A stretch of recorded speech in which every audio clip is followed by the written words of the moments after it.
Assalamualaikum warahmatullahi wabarakatuh. Kami dari kelompok 5 akan mempresentasikan materi masa kekuasaan Belanda kedua tahun 1816 sampai 1942. Perkenalkan, nama saya Loa Raihan. Perkenalkan, nama saya Muhammad Raihan. Perkenalkan, nama saya Rayendra. Perkenalkan, nama saya Muhammad Faiz.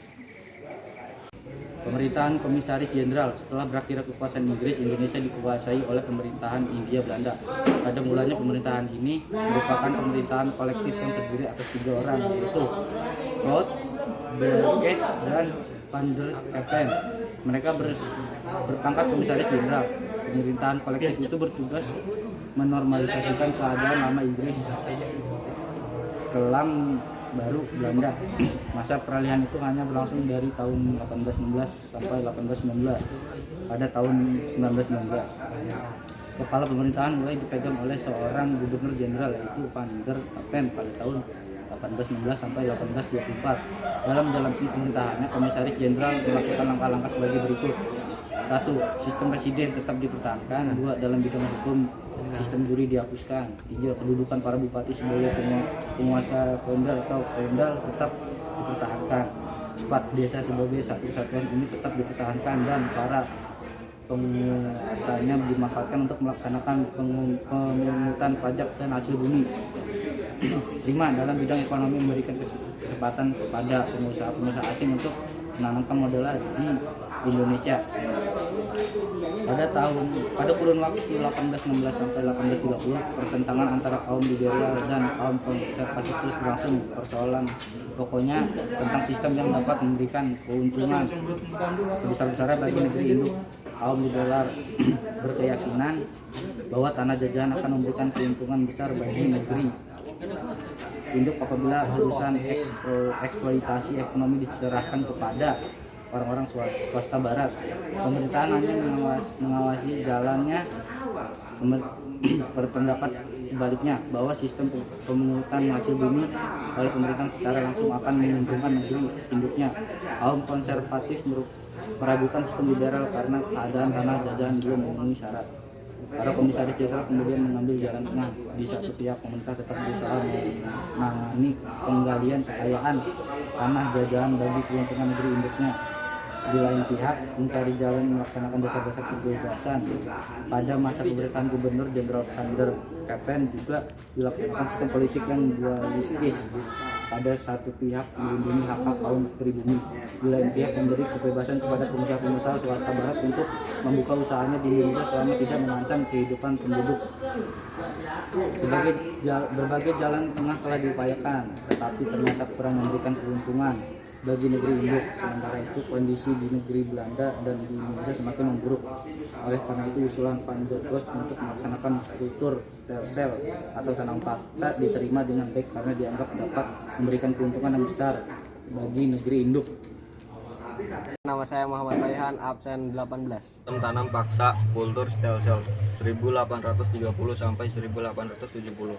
Pelaksanaan kultur stelsel dalam prakteknya memberatkan kehidupan rakyat pribumi karena tidak sesuai dengan ketentuan standar. Istilah kultur stelsel sebenarnya berarti sistem tanaman. Terjemahannya dalam bahasa Inggris adalah kultur system atau cultivation system.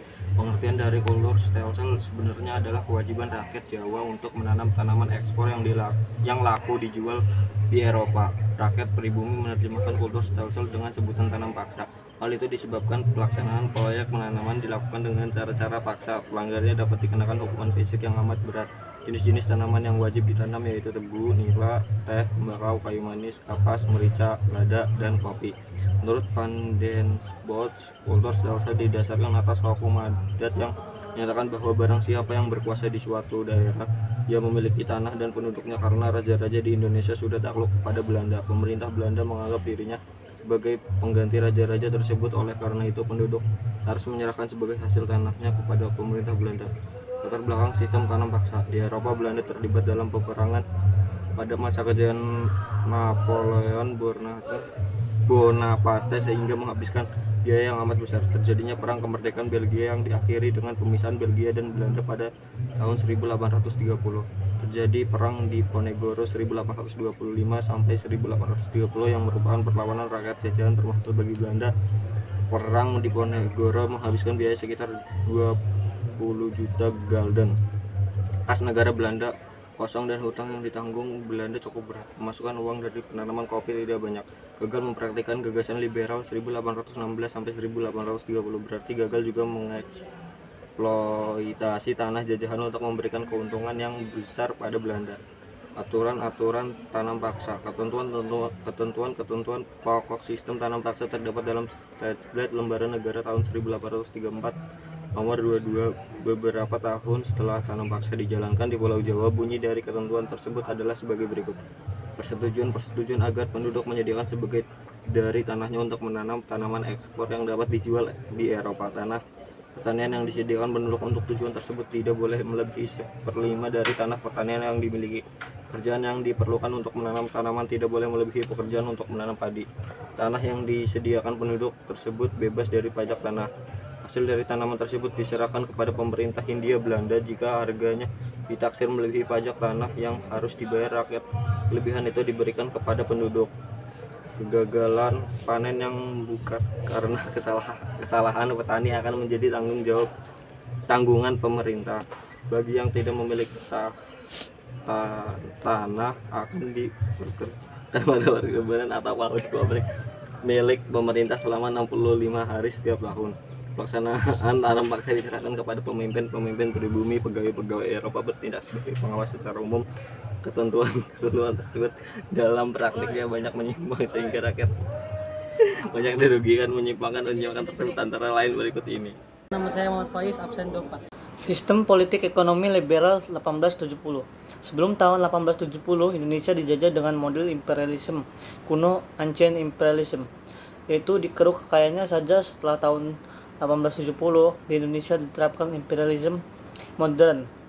Sejak saat itu diterapkan prosedur politik, yaitu politik pintu terbuka terhadap modal-modal swasta asing. Pelaksanaan politik pintu terbuka tersebut diwajibkan melalui penerapan sistem politik ekonomi liberal. 1. Latar belakang sistem politik liberal. Pelaksanaan sistem tanam paksa telah menimbulkan penderitaan rakyat pribumi, tapi banyak memberikan keuntungan kepada pihak-pihak Belanda secara besar-besaran. Berkembangnya paham liberalisme sehingga sistem tanam paksa tidak sesuai lagi untuk diteruskan. Kemenangan Partai Liberal dalam Parlemen Belanda mendesak pemerintah Belanda menerapkan sistem ekonomi liberal di Indonesia. Tujuannya agar para pengusaha Belanda sebagai pendukung Partai Liberal dapat menanamkan modalnya di Indonesia. Adanya Traktat Sumatera 1871 yang memberikan kebebasan bagi Belanda untuk meluaskan wilayahnya ke Aceh. Sebagai imbalannya, Inggris meminta Belanda menerapkan sistem ekonomi liberal di Indonesia agar pengusaha Inggris dapat menanamkan modalnya di Indonesia. 2. Pelaksanaan peraturan sistem politik liberal Industri Kontabiliat WET 1867 berisi tentang pembendaharaan negara Hindia Belanda yang menyebutkan bahwa dalam penentukan anggaran belanja Hindia Belanda harus ditetapkan dengan undang-undang yang disetujui oleh Parlemen Belanda. Suiker Wet, Undang-Undang Gula, yang menetapkan bahwa tanaman tebu adalah monopoli pemerintah yang secara berangsur-angsur akan dialihkan kepada pihak swasta. Undang-Undang Agraria 1870, Agrarische Beschluss 1870. Jika Agrarische Wet diterapkan dengan persetujuan parlemen, maka Agrarische Beschluss diterapkan oleh persetujuan Raja Belanda. Agrarische Wet hanya mengatur hal-hal yang bersifat umum tentang agrarian, sedangkan Agrarische Beschluss mengatur hal-hal yang lebih rinci, khususnya tentang hak kepemilikan tanah dan jenis-jenis hak penyewaan tanah oleh pihak swasta. Adapun isi dari Agrarische Wet, Undang-Undang Agraria 1870 adalah 1. Tanah Indonesia dibedakan atas tanah rakyat dan tanah pemerintah.